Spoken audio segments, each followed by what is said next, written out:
Hello, everybody. Welcome to this episode of Communications and Conversations. The redesign, rebirth, non-Cracker Barrel rebirth, non-Miller Lite, Bud Light, whatever that was, rebirth. We are now Communications and Conversations, formerly Communications and Cigars. But we are back. We are back with our podcast, which is something that I normally did not do before with Communications and Cigars. We did a show, but now we are doing a podcast. And as talked about in the first episode of the podcast, I said we do bring on people from time to time. And today is no less than one of those instances of where we're going to bring someone in and talk about. And more importantly, what are we talking about today, John? Well, we are going to be talking about channel plans, channel layouts. That is probably one of the biggest things I think that I see in the world today of communications. People don't really know what to do, naming conventions, all that kind of fun stuff like that on there. So that's what today's episode is going to go ahead and be about. But before we jump into the core of today's episode, let's go ahead and reach out and say thank you to one of our sponsors, which is JJK Communications. That's right, JJK Communications helped sponsor Communications and Conversations on here, which is kind of nice, to have that there. This is how we bring to you all the cool special effects and everything like you just heard with the music and what have you. And then also allows us to dip into that budget of toys. No, wait, we can't say toys. That's not right. We're not going to say toys. We are going to say communications equipment. There we go. Communications equipment. But we do have to say thank you to JJK Communications. And JJK Communications is a communications provider, not only providing two-way radio sales and service, but consultation, problem solving, you name it, anything to do with communications. JJK Communications can help. They service northwestern Wisconsin and west central Wisconsin, getting all that great, beautiful, as they kind of say up there, God's country. Not only do they offer, like I said, the two-way radio sales and service, but they also offer rentals. That's right, two-way radio rentals. And I'll tell you how things go ahead and come back in this day and age. That's right, two-way radio rentals are there. When you are out and about having fun with the family, hunting, whatever, you don't want to be tied down to that electronic dog leash. That's what I call it, cell phones, electronic dog leash. Back in the day when they were flip phones, that was great, okay? But not now. They're tracking you. They got apps. They got everything like that. The last thing you want to do is going up for hunting, fishing, doing something with the family. What are you doing? You got the kids with their nose buried deep into that cell phone. So need you to stay in contact, be able to stay in contact with either two-way radio rentals, or even if you want to purchase some great two-way radio deals, and check them out and ask them about their JJK Connect system. That's right, JJK Connect is a system that offers instant communication over a wide variety and range of territory, geographical area. I mean, it's like how we were before we had cell phones. JJK can help with that situation and needs right there.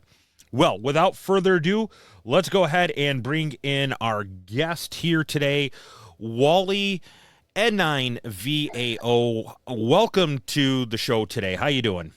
Oh, real good, John, and thanks for letting me come along and be with you on this cast today. You're welcome. I like to have, I know I have a face. If you're watching on the YouTube, right, you can definitely say I have a face for radio. And if you're listening on the podcast, one can almost make the argument that I have a voice for newsprint. But it is nice to be able to go ahead and have someone come on into the show with me, and we could talk about the communications aspect, whatever the topic of today is. And this is a topic that you and I actually talked about on Communications and Cigars, I think a couple seasons ago, where we talked about channel plans and stuff. And I take this to heart as an important topic. I don't know about you. Oh, yeah, I do too. It's really important to have a band plan set up and have, depending on the service you're going to be talking about, having it channelized for general communications or for calling for help or, whatever like that. Well, and yeah, and so many people, well, let's put it this way. So many different radio services have, either by definition of what the radio service actually is, have it set up that it is already channelized for you. So I'll give you an example, MERS, right? MERS uses 5 frequencies, but they are designed and they are called MERS 1, 2, 3, 4, and 5. You don't have to remember that it's 151.820, Yeah. 151.88, all that. It's MERS 1, 2, 3, and 4, 5. And GMRS is another example, right? FRS channels 1 through 14, and then they've kind of made those other 15 through 22, and then the repeated channels and stuff. But those are all channelized for you. Yeah. But Yeah. when you're doing your own, and I think this is kind of one of those great things, and I'll tell you, this comes from that public safety, that emergency management side, that ComL, ComT kind of guy thing in there. Because when you are doing a disaster, you are doing something, the biggest thing that you're going to have a trouble with, I think, and reason I brought you in on the show, is to come up with that channel plan of what those exact channels are, so you don't have confusion during the event or the incident. Oh, yeah. You got to have a plan set down with all your people that are going to be involved with the communications if you have an emergency going on, so that everybody is always on the same page at the same time. Yeah, and the reason I brought you on, the reason I kind of made a reference to it is that you take care of an event up in Northwest Wisconsin each year called the American Birkebeiner. Yes. And I know you use amateur radio as the whole part of that communication plan, but I think amateur radio is a good case example of it, where the frequency is obviously the frequency, but what people may put in names for the repeater, or what people may put in for names of the simplex, or what the purpose is, that can be all over the board. Yeah, yeah, yeah. Like you said, we're using amateur radio right now. Amateur radio operators are coming into town here to help me with that communications. But I'm also thinking about a backup to us. If our system should ever fail, then we've got another system that we could go to. And I know that's going to be into the future, when we have things like more FRS, or however you want to system repeaters in this area to use, because that Birkebeiner Trail, as you know, that thing is 26 miles long, and we're not all within, say, a quarter mile of one another. We're spread out all the way from the city of Hayward all the way up to the town of Cable. If you're going to go as a crow flies, that's 18 miles. Yeah, and see, and that's a great point, is because amateur, right, we got to call it like, okay, channel 1 is going to be, let's say, repeater, and channel 2 is simplex. But then how do you lay out in your channel plan? How do you say it, especially if you have radio? Because let's face it, we're not going to dive into this subject of radios, because that's going to be a different podcast, definitely. But now you have radios that are dual band, multi-mode capable, right? Like they're part 90, so they can cover the amateur portion, they can cover the GMRS portion, they can cover the MERS portion, all in one radio. And if you have those people that have that one radio, how do you say, okay, no, go over to this channel, go over to this? And if you're saying, GMRS2, well, someone may not know that it's GMRS2. They may think, oh, wait, that's like, is that FRS2 or what? So nomenclature and a flat design of what it is, I think, is the name of today's game, and especially the name of the topic of today's podcast. Oh, yeah. When we get ready to do the communications for the American Birkebeiner, we meet at a restaurant here in Hayward, and we instruct everybody at that point, okay, here's what we're doing. If that fails, here's what we're going to do.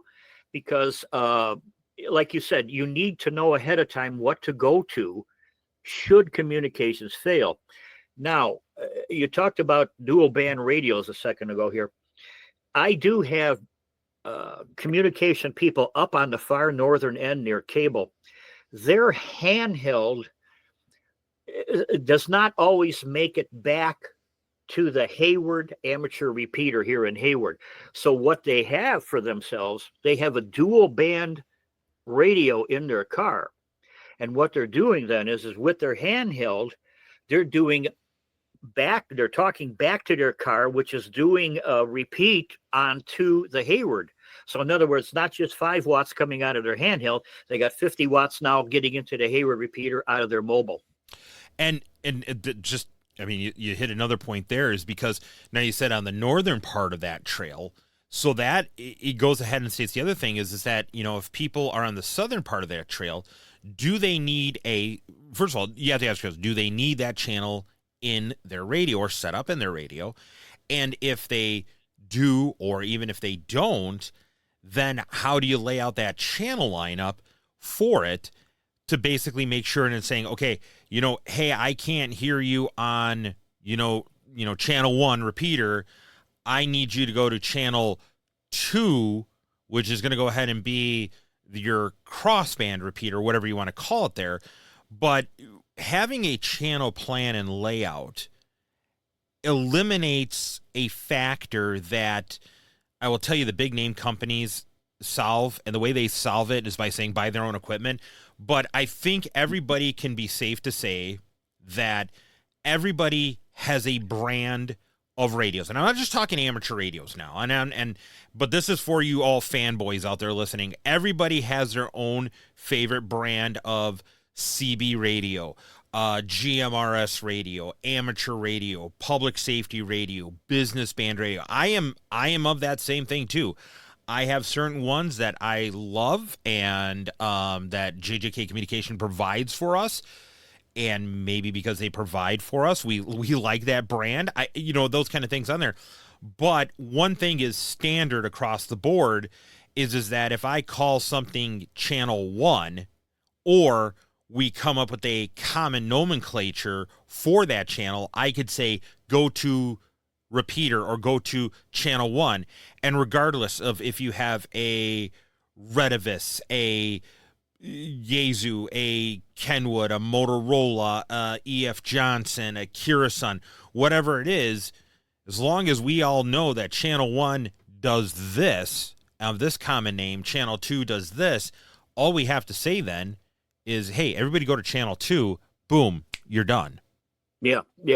I am, being involved as I am over quite a few years now with emergency communications, I am a firm believer in having things, shall we say, cut in stone for your people that are helping you to know, like you just said, if there's a problem with channel 1, everybody switch to channel 2, and everybody will automatically know what channel 2 is, no matter what kind of radio they got. Yeah, and that is the key point. I think that's the biggest key point. I know it's been talked about for so long, and as a matter of fact, lots of the terms that we've come up with through the ages of radio stuff, like the word, I'll give you an example, is TAC, right?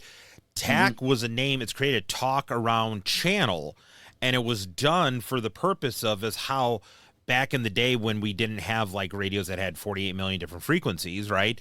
We would go ahead and have ones that were like, okay, here's the deal. We have this radio here, and because we have this radio here, blah, blah, blah, blah, blah. You know what I mean? I can push a button, and then what that radio would do is automatically it would go ahead and switch to just transmit and receive on the output of the repeater. That's where like a lot of those terms came.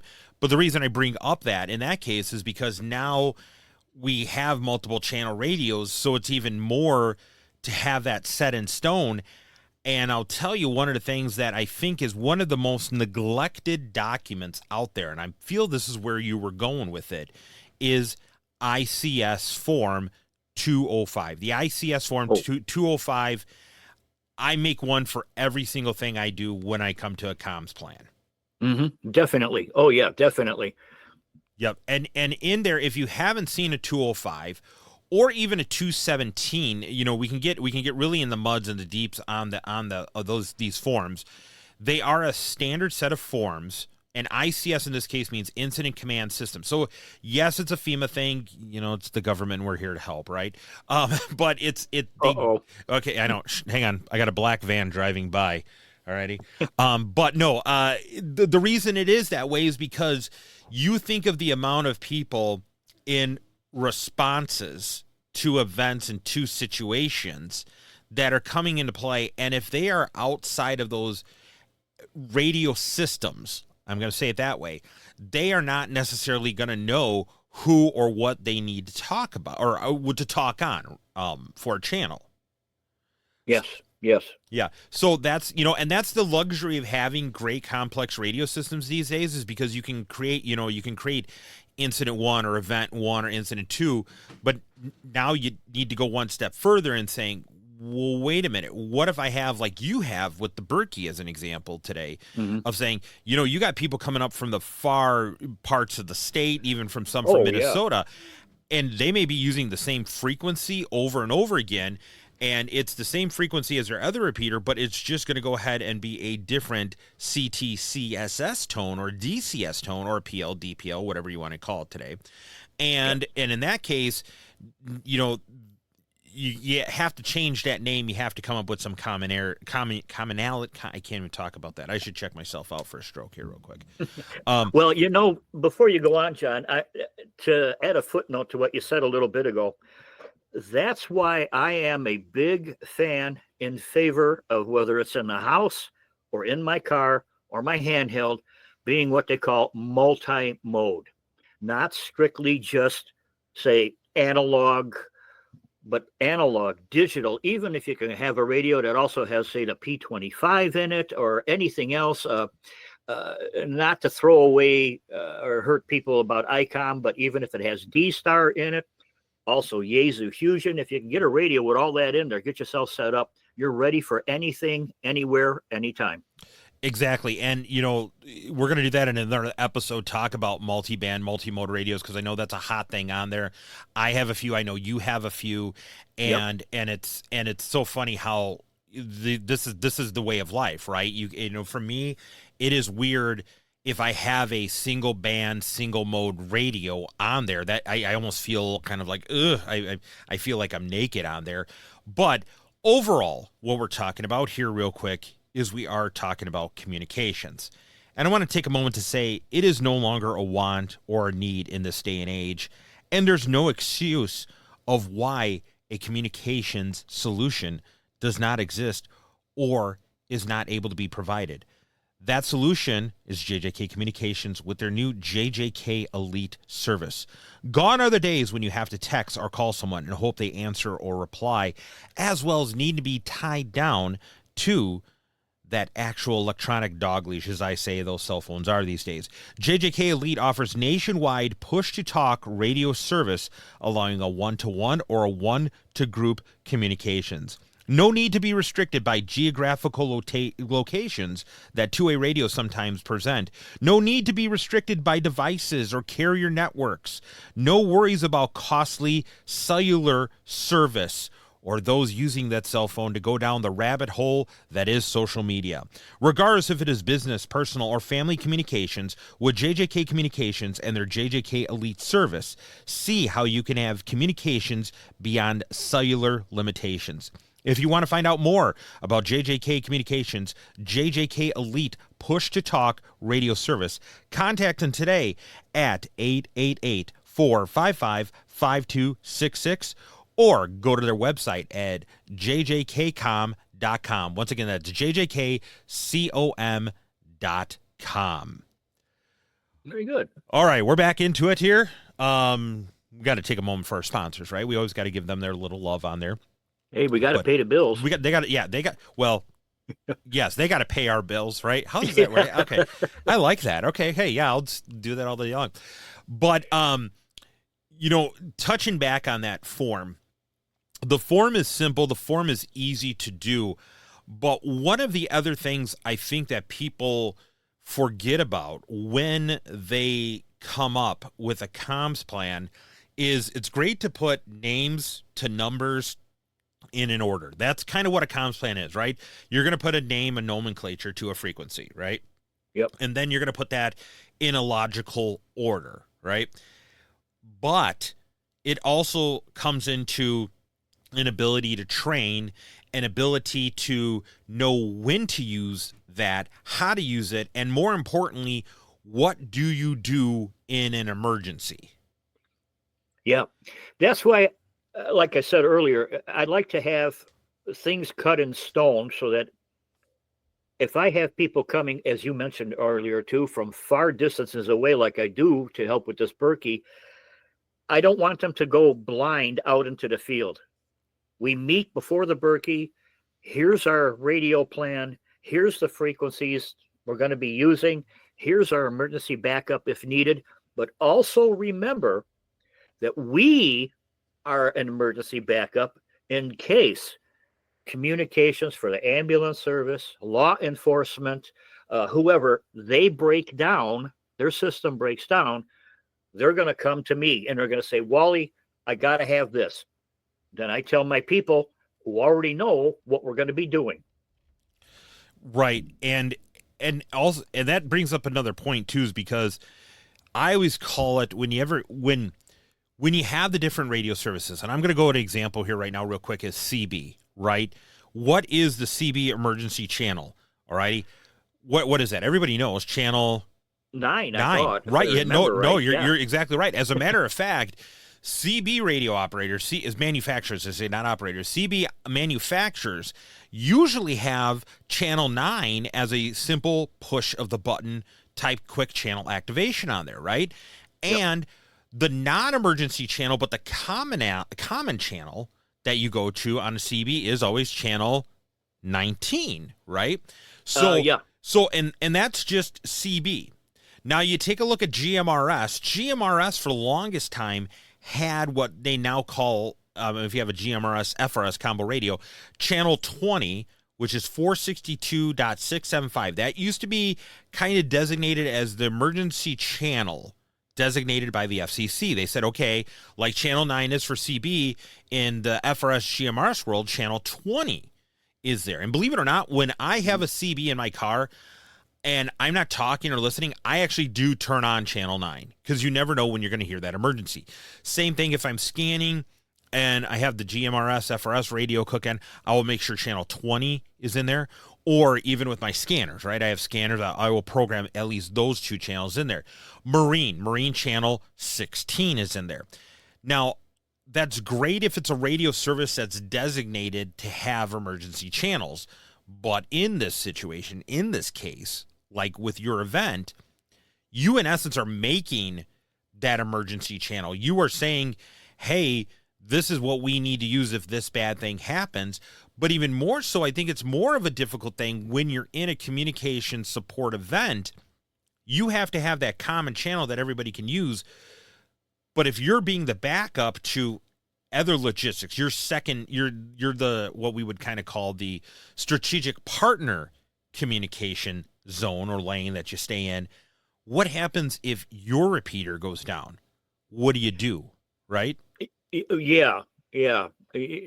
We've had a couple of people helping me in the past with this Berkey that have they have portable repeaters, and they've actually brought them every year, and they've told me, okay, here's the frequency that I'm going to have in this portable repeater in case we need to use it if the main repeater in Hayward goes down. Right. And now that has to be, once again, put into your channel plan, and then you have to designate it. I mean, if, and this is kind of a public safety thing. I know from doing medic stuff, we have that muscle memory in there that our channel 1 is our main dispatch, our main county-wide channel. But the minute we get on scene, we go to our TAC channel, which is channel 2, because that's what we know to do. That's our emergency plan on there. Now, granted, that's easy because it's muscle memory. We've always had our TAC channel, our on scene, our incident channel as that on there. But once again, now we're talking about how many different people. And I'm going to expand this beyond amateur. I'm going to go ahead and expand this to, you got a group of UTVers. And this is actually a situation I was asked recently on there. They said, John, hey, we know you know a lot about communications, and it kind of came through, funneled through JJK Communications. They said, we're looking to get some comms for an event, and we want to do some of the GMRS stuff. Some people do GMRS stuff, but our main people, our main group leaders, for sake of a better term, we want to have a channel that is our own, right? That's not going to be anybody else involved. And they wanted some certain limitations on the channel. So, for example, they wanted to try to do digital because it was a little bit better range, digital than Yep. analog. And they wanted encryption, which they're now, mind you, let's pause here. We're talking now a blend of business and GMRS and channel. So, don't think we're talking encryption on GMRS or amateur or anything. But they wanted those kind of encryption things on there. So, they were going to rent some business radios that had encryption on there. But then they also wanted to have radios that they, as GMRS licensees, could talk to the people within the UTV party, which were on GMRS. So that's where it really came down to an important channel plan. And this is where you go and saying, okay, so we have maybe like 4 or 5 people that are going to talk on this business frequency digitally encrypted. Now, then you're going to have the rest of the group that they need to talk on, which is going to be GMRS based. So now you have to come up with a channel plan on there that allows the GMRS users to operate within their realm because they're only doing GMRS. But then the few select, they have to come up with the channel plan of how we're going to merge that business frequency and that GMRS frequency for usage and channel layout in one singular device. So answer, guess what, is to come up with that channel plan on that organizational sheet like the ICS 217 on there to be able to facilitate these things. Oh, yeah. Yeah, definitely. I know, too, that there are people up in this area here, too, clubs, organizations, snowmobilers. Like you said, the people that have the off-road vehicles, when they have an event, they like to have a radio system, as you just mentioned, that would be them only for that day or whatever. And the encryption or, whatever you're going to need so that they only are going to be using that frequency that day. They won't hear any interference from some little kid picking up daddy's handheld. Oh, and turns it on and starts messing around. Yeah. And that's, once again, that's where you come up with that name. That's where you come up with that layout on there. And then once again, I guess it's just an endless possibilities. But once again, the organization is going to become a strong factor. And I will tell you one other thing that is important to do, and this comes from years of search and rescue and stuff like that, is that you don't only want to have a emergency comms plan so that in this emergency situation, we know what channel to go to, but in that emergency comms plan, you should have a plan of what you should be transmitting on if you are in an emergency and not necessarily with the people. So let me clarify this for a little bit. Say everybody's using GMRS 19. Let's say GMRS channel 19. Alrighty. They're using, well, we'll call it FRS 19 technically in this case, but they're using FRS 19. Now, if they are up in the middle of the woods, northwest Wisconsin, whatever, they get lost, separated from the party. Well, they know in emergency we're staying on channel 19. That's not the problem there. What I'm getting at is that, hey, I'm lost. I can't raise anybody on the radio. Have a plan, a communications plan. So have it in saying, okay, if you are lost from your party, you at the 8 minutes after the hour and on the 8s, let's call it there, that so at 08 and 18 and 20 and 38 and 48 and 58 minutes of the clock each hour, you're going to get on the radio and call for 15 seconds, wait 15 seconds, call 15 seconds, wait 15 seconds. So if you notice there, that's a minute. So now here's where you're at. Hey, okay, this person's lost. They know at 8 minutes, at the 8-minute mark on the 8s, that they're going to transmit for 15 seconds and they're going to be listening at 15 seconds. So in other words, let's say it's 5:08 p.m. They're going to transmit at 5:08 p.m. and 00 seconds to 5:08 p.m. and 15 seconds. Then they're going to listen from 5:08 and 16 seconds to 5:08 and 30 seconds. They're going to do 30 to 45 seconds, and they're going to listen 45 to 60 seconds. Now, why is it that way? Well, you can then conserve battery, right? Because then you know, okay, from 5:09 p.m. all the way up until 5:17 p.m., I can turn that radio off, I can save the battery, and you have those things. So I think that is another key long-winded explanation of having an emergency transmission plan or transmitting plan in addition to an emergency comms plan. Oh, yeah, definitely. I'm going to bring one other thing up that it has happened quite a bit here in the past, especially in northwestern Wisconsin. And it's called the people out there in Scannerland. Now, the emergency services or even clubs and organizations like to have, as you mentioned earlier, to have a channel encrypted, maybe digital, to keep it all private, because one problem law enforcement has is that people are sitting at home, they're listening on something, and all of a sudden, hey, I'm going to go look and see where that fire is at, or that big multi-car crash. I'm going to run out there and look. And the next thing you know, the highway, the area where the emergency is at, is loaded with spectators that should not be there. So that's another good reason to have these private communications that other people cannot tune into and hear what's going on. Yes, exactly. And that's going to be one of the other, episodes that we have kind of coming down there, basically to encrypt or not to encrypt. That is the question. So that's going to be coming up some of our later episodes here. But you know what? I look at the clock on here, and we have been rambling on for 30 minutes. And if anybody's still listening to the podcast, bless your heart. And you know what? I did not mean that in the offensive Southern bless your heart, as in, I guess bless his heart. Yeah, I guess that means a completely different thing. I found out when I went down to Huntsville, and I was just like, I'm just trying to be nice, and all of a sudden I got looks from old ladies that really were scaring. But with that being said, I think we're going to wrap up for today's show here. I want to say thank you to everyone that went along and came in to watching us on YouTube, going ahead and listening to us on our podcast channel here. Thank you to everybody that tuned in. I really appreciate you tuning in. If you ever have a subject or something like that on there, please leave messages in the comments, however you're viewing this or listening to this on there.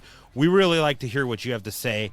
Communications and Conversations, we are a non-branded, carrier agnostic, brand agnostic, communication type agnostic on there, where we're just going to go ahead and talk about it all when it comes and evolves to communications. So thank you very much to Wally N9VAO for being my guest on the show today.